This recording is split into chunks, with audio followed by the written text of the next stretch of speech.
Saludos a todos. Es un gran honor y privilegio ser parte del cuarto Congreso Panamericano de Psicología, Sexualidad y Tabú, el quinto Congreso Iberoamericano de Salud Mental, junto con Congresos PI, promoviendo la investigación. Mi nombre es Nicole Vidro López. Soy estudiante del programa de Sexualidad Humana en el Instituto Sexológico Educativo y Psicológico de Puerto Rico. Y en el día de hoy estaré presentando la ponencia Nosotros También, un programa educativo sobre la menstruación que incluye a los hombres en la acción. Antes de comenzar, quiero que nos situemos e imaginemos que nos encontramos en un aula, en un salón de clase, y en este preciso momento, al momento de realizar esta presentación, pido que todas las personas que no sean mujeres abandonen el espacio. Esto es una situación que ocurre en la cotidianidad, donde al momento de impartir talleres van exclusivamente dirigidos a féminas, a mujeres, a las adolescentes y se excluyen a los varones de estos temas. Es por esto que nosotros también busca incluir en la investigación a los varones junto con las féminas para poder desarrollar estrategias y nuevas formas de educar sobre este tema tan importante. Es por esto que nuestro objetivo es analizar la educación menstrual en estudiantes de sexto a octavo grado de una escuela pública del sur de Puerto Rico. La elección de la escuela se basa en el sector público debido a las políticas educativas como el rechazo del Departamento de Educación de Puerto Rico a una educación con perspectiva de género y el pensamiento de que este tipo de educación debería recaer en los padres. Y sé que hemos escuchado por ahí el hashtag "a mis hijos los educo yo". Elegimos los grados sexto, séptimo y octavo, ya que son los que componen el nivel intermedio, y más adelante verán en los estándares y expectativas del currículo de salud escolar del Departamento de Educación de Puerto Rico, que es el único nivel donde se habla superficialmente sobre lo que es la menstruación. Así, nuestro eje temático va dirigido a la sexualidad, tabú y psicología, el impacto cultural en la percepción de la sexualidad y los tabúes. Nuestro ambiente va relacionado a lo que es el modelo ecológico de Bronfenbrenner, ya que incluimos todos esos sistemas que van afectando el individuo y el tema relacionado a la menstruación en el ontosistema, que es el propio individuo, el micro, meso, eso hasta el macrosistema. Vemos en el microsistema cómo tenemos la familia, la escuela, los amigos, la iglesia. En el mesosistema, cómo estos sistemas del micro se van relacionando entre sí. En el exosistema, los medios de comunicación, como lo vemos a través de radio, televisión, redes sociales, esas políticas locales, las leyes. Y finalmente el macrosistema, estas actitudes e ideología de la cultura, lo que se va perpetuando de generación en generación y que muchas veces lo que se transmite debe ser deconstruido. En la revisión de la literatura podemos encontrar varias lagunas, ya que al momento de realizar la investigación son pocos datos que encontramos, ya que vemos en este primer artículo de primera investigación, salud menstrual y educación entre adolescentes de Puerto Rico. Sin embargo, cuando vemos a profundo lo que es la investigación va dirigida exclusivamente a un público, las adolescentes de Puerto Rico. Así que una de las grandes lagunas es que muchas de la literatura y de las investigaciones van dirigidas a las niñas, las adolescentes y las mujeres.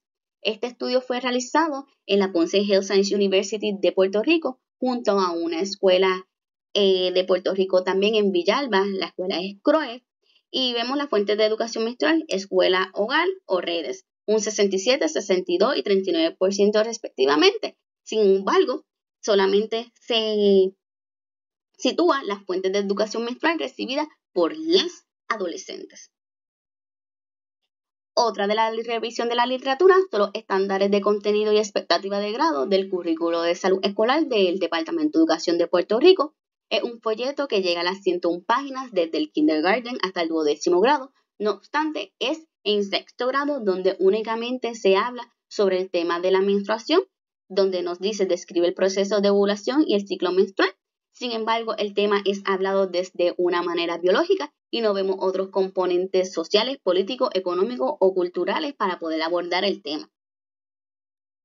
El marco teórico conceptual que utilizamos es la teoría de género de Judith Butler, Joan Scott y Teresa de Lauretis, ya que ellas proponen que el género no es una condición biológica fija, sino que una construcción social y cultural que se aprende, se reproduce y puede transformarse.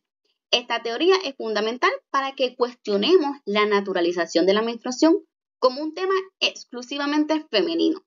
Esta exclusión refuerza estereotipos de género que limitan la comprensión, la empatía y la participación masculina, y perpetúa la idea de que los hombres deben mantenerse distantes de ciertos aspectos de la biología y experiencia femenina. Es por eso que la aplicación de esta teoría nos permite analizar cómo estas construcciones sociales impactan directamente en la perpetuación de tabúes y estigmas asociados a la menstruación. También tenemos en el marco teórico conceptual la teoría del currículo oculto, que es propuesta por Michael Apple y Henry Giroux, y sostiene que la educación formal no solo transmite conocimiento explícito, sino también valores, normas y expectativas sociales de maneras implícitas. El currículo oculto, en este caso, reproduce roles tradicionales de género al mantener la menstruación como un tema tabú y privado de las mujeres y al invisibilizar las necesidades y responsabilidades compartidas en torno a la menstruación.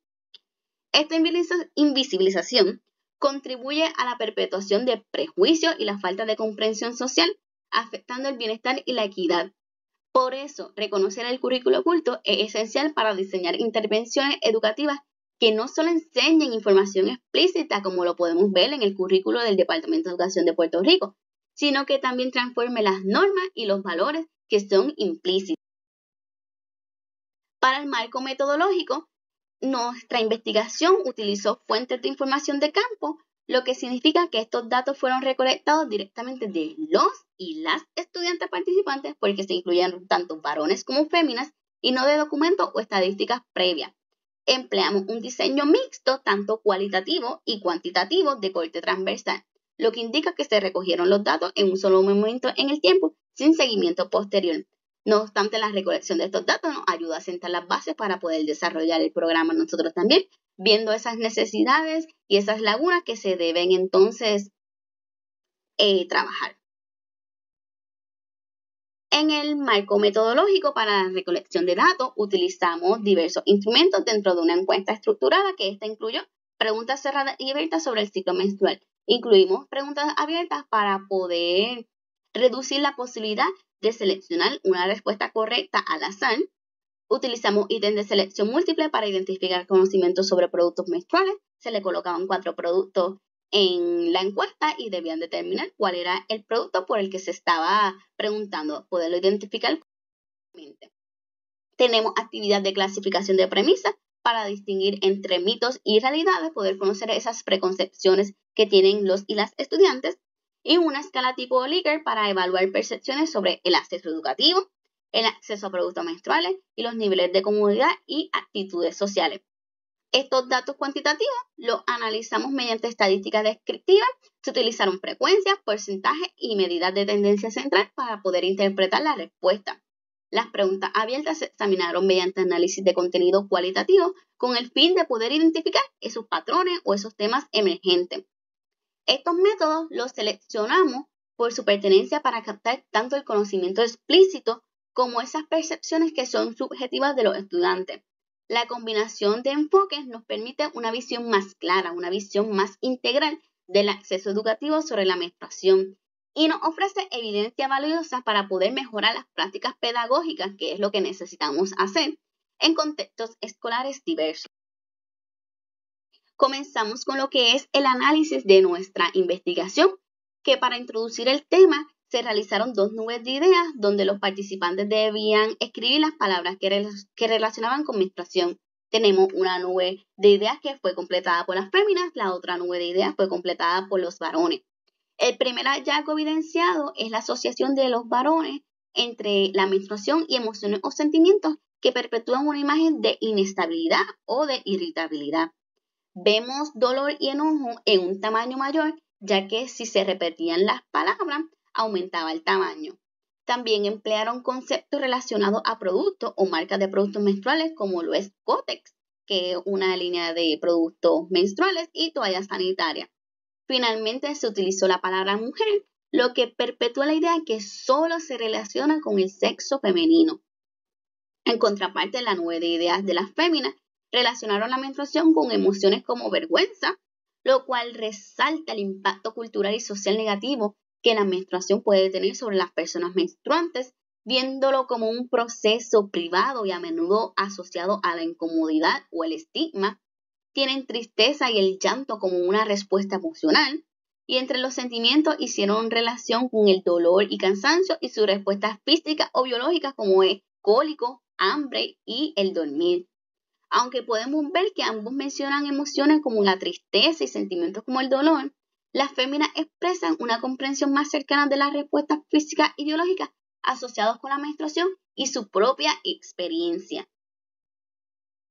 Seguido de esa pregunta introductoria, realizamos el perfil de los estudiantes, que tenemos un total de 26 estudiantes encuestados, siendo 13 féminas y 13 varones, para poder determinar si alguna vez han tomado el curso de salud escolar y en qué grados. A través de esta encuesta pudimos determinar que 7 estudiantes nunca han tomado el curso de salud escolar.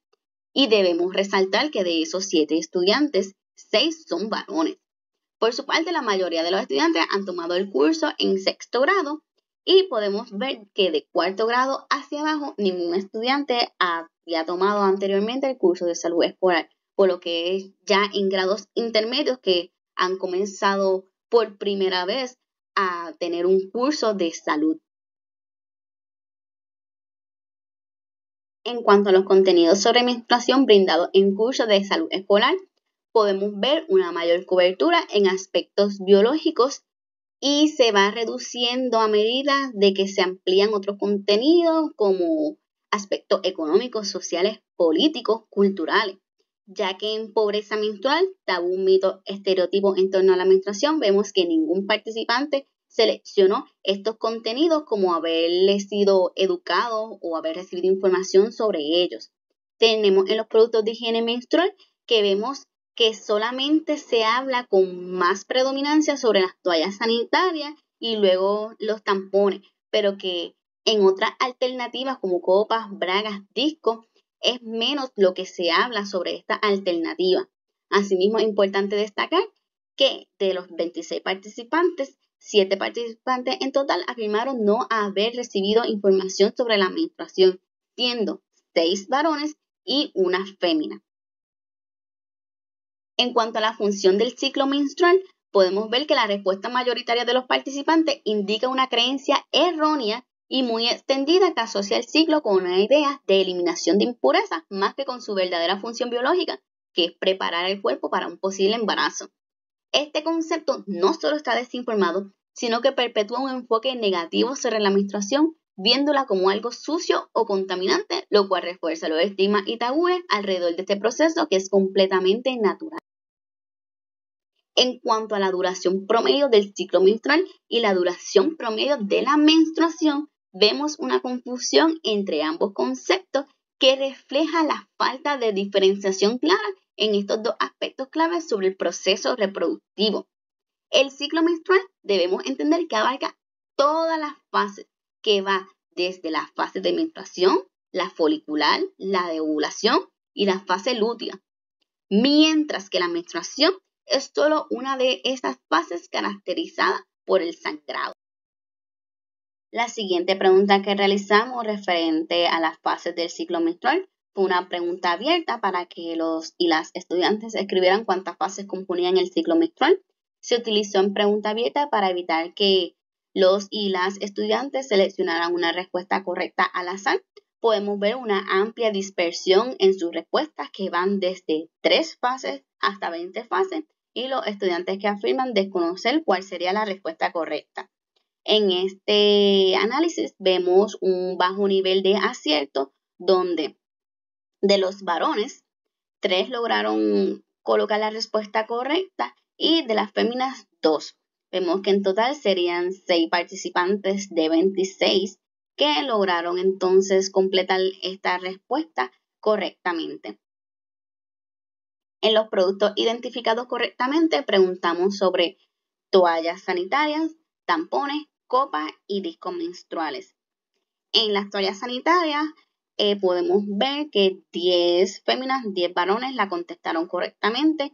La razón por la que los demás la marcaron incorrecta fue porque había entre los productos lo que son los protectores diarios y que es por esto que es importante poder diferenciar una toalla sanitaria y un protector diario porque sabemos que es diferente su nivel de absorción. En el siguiente tenemos los tampones, que todas las féminas lograron identificarlo correctamente, sin embargo solamente 6 varones lo lograron identificar correctamente y a medida que vamos con los otros productos van bajando los niveles de acierto. En el siguiente sería la copa menstrual y por último el disco menstrual. En todos vemos que son féminas las que tienen el mayor nivel de aciertos correctos, por lo que es importante también poder educar a los varones sobre estos productos. Ahora vamos con lo que serían las preguntas de cierto y falso, identificar como un mito o realidad.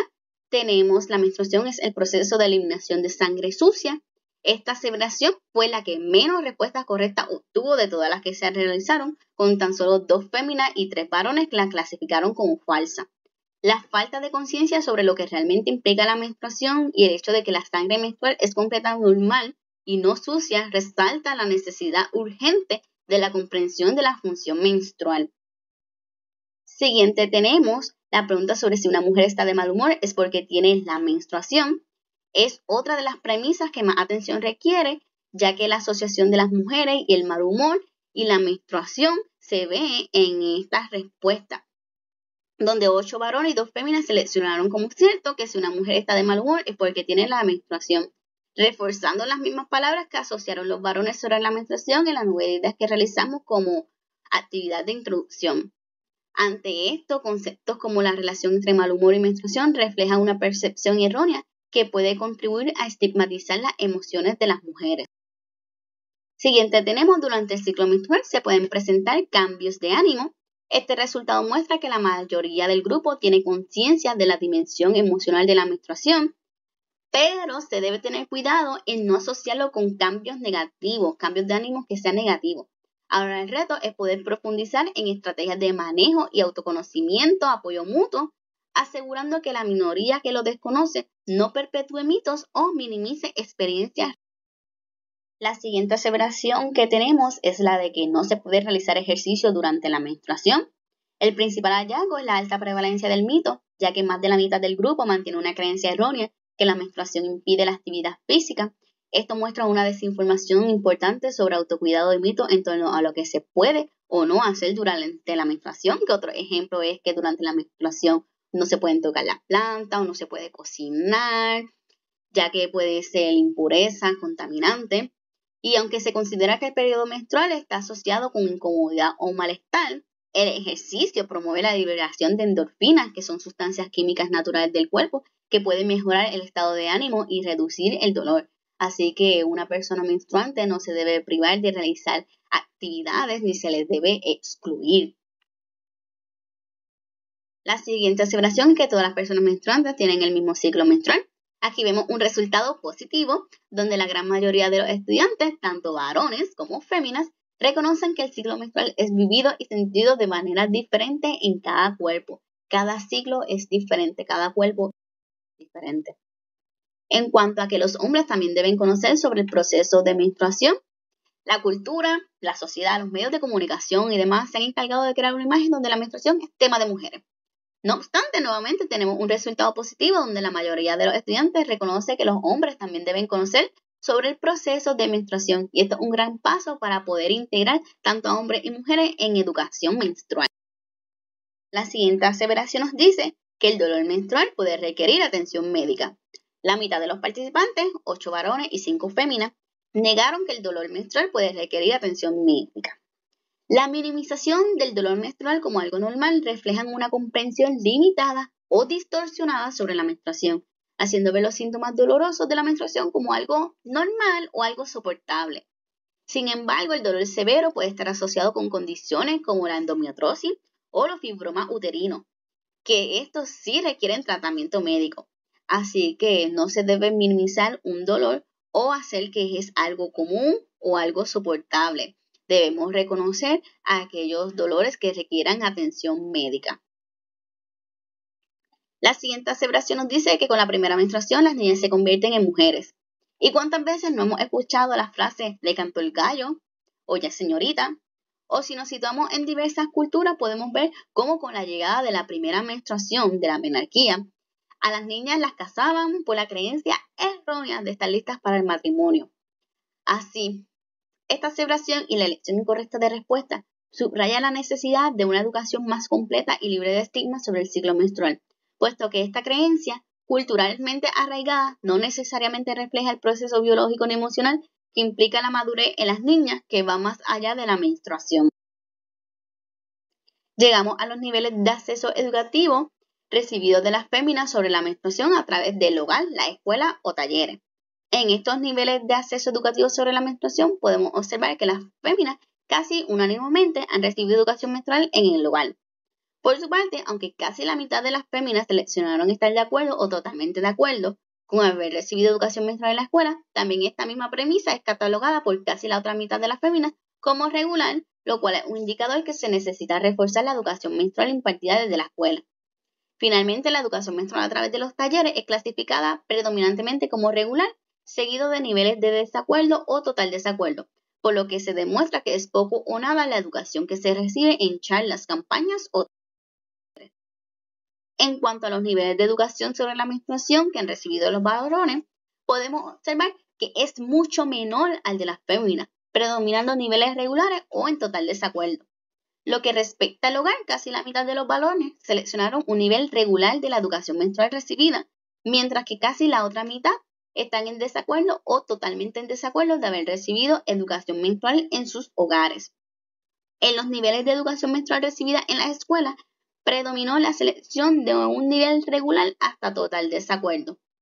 Finalmente, ningún varón seleccionó estar en acuerdo o total acuerdo de haber recibido educación menstrual a través de talleres, evidenciando que el sexo masculino es excluido de participar en talleres de este índole. En cuanto a si su escuela cuenta con productos menstruales en los sanitarios, la mayoría de los participantes, tanto varones como féminas, concuerdan que los baños de las escuelas no cuentan con productos menstruales. Solamente 4 participantes estuvieron de acuerdo o totalmente de acuerdo con la aseveración. Sin embargo, la justificación se basa en que se recurre al área de enfermería escolar para solicitar el producto menstrual, pero como tal no se encuentra en los sanitarios. En la siguiente, sobre si los baños públicos cuentan con productos menstruales para el uso, la mayoría de los encuestados concordaron que los baños públicos no cuentan con productos menstruales. Asimismo, se incorporó una pregunta en la sección dirigida a personas menstruantes para indagar si en algún momento han experimentado la menstruación sin contar con productos menstruales consigo mismas. Estos datos evidencian la necesidad de garantizar el acceso a productos menstruales en baños públicos como parte de una política de equidad y salud menstrual. Contar con estos suministros en espacios comunes no solo responde a una necesidad básica, sino que también contribuye a la dignidad, el bienestar y la participación plena de las personas menstruantes en la vida cotidiana. En cuanto a la percepción del nivel de acceso de las personas a productos menstruales, se registró variedad. Ante esto es importante evaluar que en el perfil escolar que realizamos, en el criterio de contenidos relacionados a la menstruación ofrecidos en cursos de salud escolar, ningún estudiante seleccionó el tema de pobreza menstrual y los datos sugieren que, aunque hay algo de conciencia del tema, persisten dudas o desconocimiento generalizado sobre el acceso real a estos productos. Quizás podemos estar aquí en nuestro país y ver que es algo completamente accesible, pero no es la misma realidad de todas las personas en los diversos contextos geográficos y hasta en nuestro mismo país las diferentes zonas rurales, urbanas, no tienen el mismo nivel de acceso. Referente a los niveles de comodidad en la compra de productos menstruales, tan solo un varón seleccionó sentirse totalmente cómodo. El restante, 6 seleccionaron regular, 3 incómodo y otros 3 completamente incómodos. En las féminas, 3 seleccionaron completamente cómoda, 1 cómoda, 7 regular, 1 incómoda y otra totalmente incómoda. Esto refleja que los estigmas menstruales aún persisten y afectan tanto a quienes menstruan como a quienes no, limitando la naturalización de un proceso biológico.